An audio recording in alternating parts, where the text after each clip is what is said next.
You're listening to the Apple Insider Podcast. Welcome to our show. This is a special episode of the Apple Insider Podcast, and we're talking with Apple Insider Editor Daniel Dilger, who's actually on the ground in San Francisco and was at the Apple Watch keynote event today, March 9th, 2015. Dan, thanks for taking a couple minutes to join us. Yeah, sure. It's a beautiful day here. Yeah, I saw a picture of it. It looked I know beautiful. it's winter other places, but Yeah, it looked very nice. So you were in the keynote. Looks like you had a pretty good seat up at the front. What was the general vibe of the people there? Were people genuinely excited, kind of going into it, anticipatory? I think it was a typical keynote. It was a pretty packed auditorium. I was right behind there's guest seating. I think a lot of the people in front of me were actual Apple developers on the Watch project. They stood up as part of that. And like I said, it was a packed situation. Tim Cook got up and introduced, as they always do, they introduced the kind of a recap of everything that they're doing. And it was kind of funny, every time he'd address something new, there'd be sort of a like this gasp of like, when are you going to do the watch? But the things that he introduced before the watch were actually pretty cool. Of course, the new MacBooks. And one of the more interesting things that nobody realized was coming was the health-related research kit project that allows medical researchers to connect with a large number of volunteers to share their data. And Right. They were discussing some of the ways that you can use that data to do incredible things on a scale that just hasn't been possible before.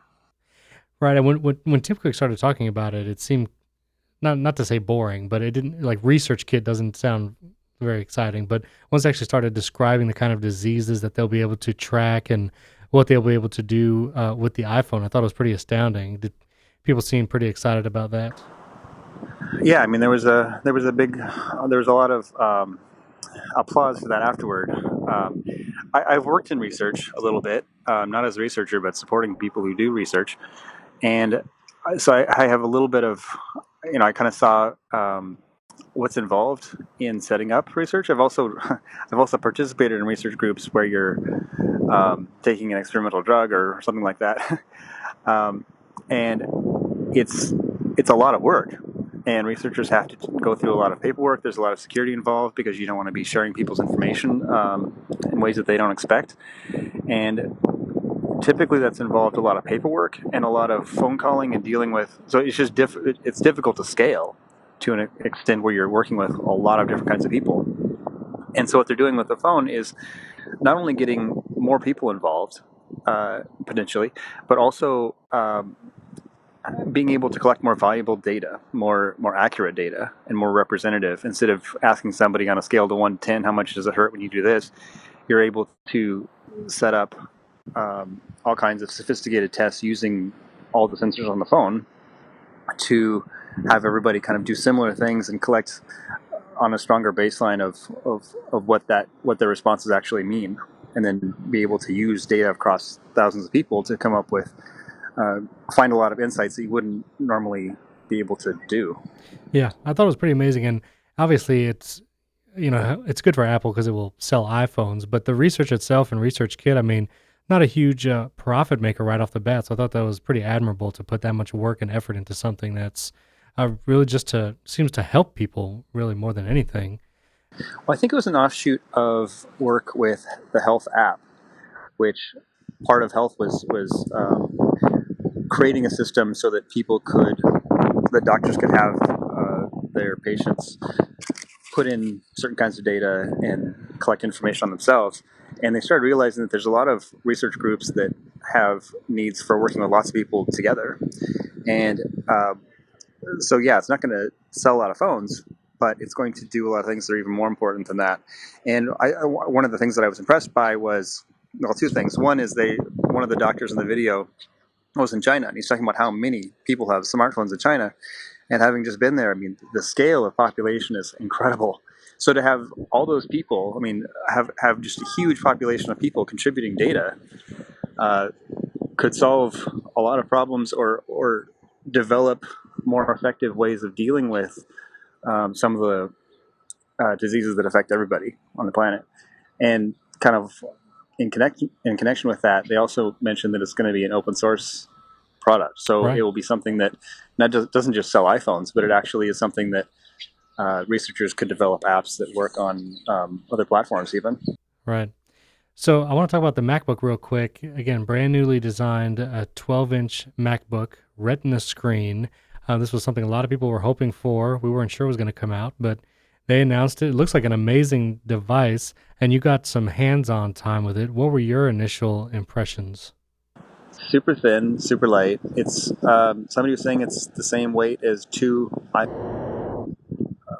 Airs, iPad Air 2s. They're already pretty light. So it's kind of like hinging two of those together.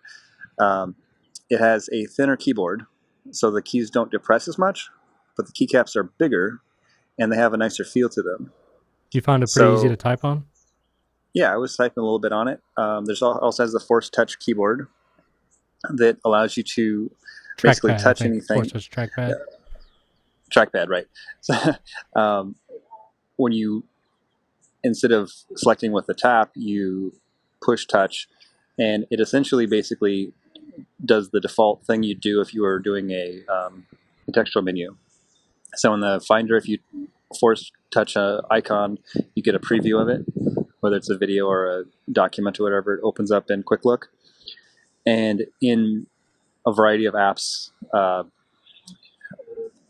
information like a contact or a address would open up maps, documents, email attachments would open up a Quick Look. So it's kind of a handy idea. It's a new type of gesture. Did you find it intuitive, like to use? Like, were you able to pick up on the specific gesture right away? Yeah, I think I was kind of like used to two-finger tapping. Right. So it requires a little bit of thinking. You have to think about it at first, but it is kind of another way of interacting that feels natural and seems like it would be useful. Now, did you see in like the system preferences, is the Force Touch going to be something you'll be able to customize, kind of like a 3-finger or 2-finger gesture? You can set how much, whether it's, I think, kind of a small, medium, large kind of amount of force to invoke it. You can also turn it off if you don't like it.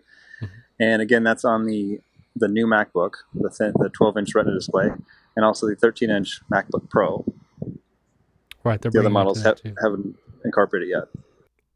Okay, and now the Apple Watch, that was what everyone was waiting for. The hardware is not really anything changed there since the earlier event. They showed off some apps, which look nice, like the Uber app, opening your hotel room door for like a W hotels and things like that. But obviously the pricing is what everyone was interested in. Do you think there was any shock in the pricing, especially with the Apple Watch Edition models? Well, I think a number of people were kind of guessing prices, and they were kind of in the right ballpark. The Sport Watch starts at $349, right? Right. And we were discussing whether the larger screen would cost more. The larger model costs about $50 more across the board. Right. The stainless costs. It's $549 and $599 for the two sizes, and it goes up to around $1,000 depending on what loop. Because like the Milanese loop band itself is like $450. Right. Well, actually, the Milanese loop I think is $150, and then the steel link bracelet is $450. I think I was looking on the Apple Store page. Yeah, there's an article up on the site now. You can look at all the prices, but the bands definitely vary in price pretty widely. So you can really kind of jack up the price on those steel models, anywhere from $549 to over $1,000. Now, when he said the Apple Watch Edition model was going to cost $10,000, was there any audible gasps in the room?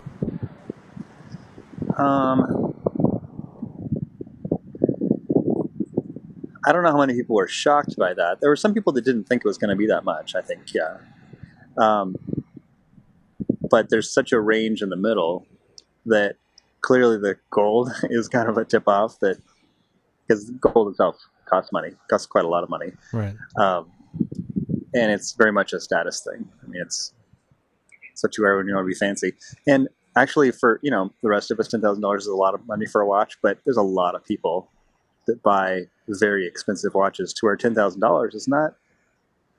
It's not a shocking price. No, there's no word on any kind of upgradability or trade-in when the new models come in. So, from right now, if you get something like an Apple Watch Edition model, and then a version 2 comes out with different technology or different sensors, I mean, it seems like you kind of just have to purchase a new one and try to sell it yourself. It doesn't. I suppose there'll be more details later, but I don't think that the people who are dropping $10,000 for a watch are really real sensitive to price I guess not. Yeah, I guess not. But even, or but even, upgrades or whatever. yeah, I mean, but even Because you buy a $40,000 fancy watch, you don't true. expect it to. Yeah, and I mean, I guess you buy an iPad that's $500 to $700. You may get a new one every 3 years or something like that. I guess they assume people will just do that with the watches. Though I will say, since some of the bands are the larger part of the cost, especially with the steel models, you could just reuse your band year to year if the Apple Watch, the face doesn't change. So that might help cut down a little bit on the upgrade cost. And they didn't spend a lot of time talking about anything like upgrades, I'm sure, because A, they haven't started selling it yet, and B, there's a potential for that. I think we talked about on the podcast before about the likelihood of being able to swap out the internals. But again, it's not as much of a technology product as a lot of the other things that we've seen from Apple and from computer makers in general, where everything changes every year. I think this could be a thing that, it's really designed for an experience. Right. It's not designed to have a certain amount of RAM. Yeah, and I think it was a little telling.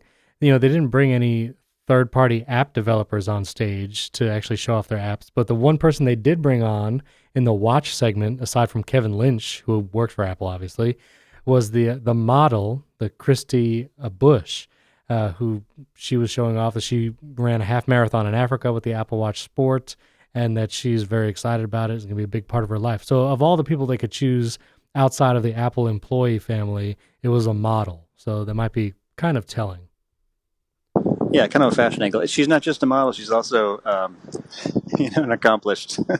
Many things. Many things. Yeah. Yeah. She has the motherhood nonprofit that she developed, and she's also Times top 100 and most influential people. So she definitely has a lot of stuff going on. Did it seem awkward, that interview between her and Tim Cook though on stage? No, I don't really think so. I mean, she just got back on a plane. I'm aware of what that feels like coming back. That's true. I've been sleeping most of the last week. So, yeah, I was surprised she was still awake. Yeah. But lastly, what was your experience using the watch in the hands-on area? I mean, was there anything that stood out to you? Did you find yourself using that crown on the side to actually navigate certain apps? Yeah, so the crown, you push the crown, you get to the home screen, and you dial the crown in and out, and it does kind of things you'd expect, zooming in and out, photos, things like that. Navigating the watch with glances where you flick up, you go side to side. It's very intuitive, just being able to navigate around. And then also the button, if you click it once, it brings up your contacts. You spin the crown and you pick somebody, and you can message them or voice text or sketch message or send them your heartbeat or whatever. And then if you double click on it, you get... I think that's Apple Pay, right? You get something if you double click. I think that activates Apple Pay. Yeah, that's Apple Pay. So it pops up Apple Pay, and you can slide between your cards, pick one, and then you hold it up and it pays. Right. So you can do it from the watch. All right. Well, Dan, thanks for just taking a few minutes, and we'll look forward to everything you're writing and taking pictures of in the next couple days. All right. And again, follow Apple Insider on Twitter. Go to appleinsider.com and see all the news and articles about the Apple Watch event. Thanks for joining us. Don't forget to rate us on the iTunes Store. Leave a comment there. And, of course, you can always email us, find us on Twitter, and we'd love to interact with you there. Thanks for tuning in, and stay tuned for later this week, the full podcast episode with the whole gang. Look out for that later this week. All right, Dan, thanks a lot.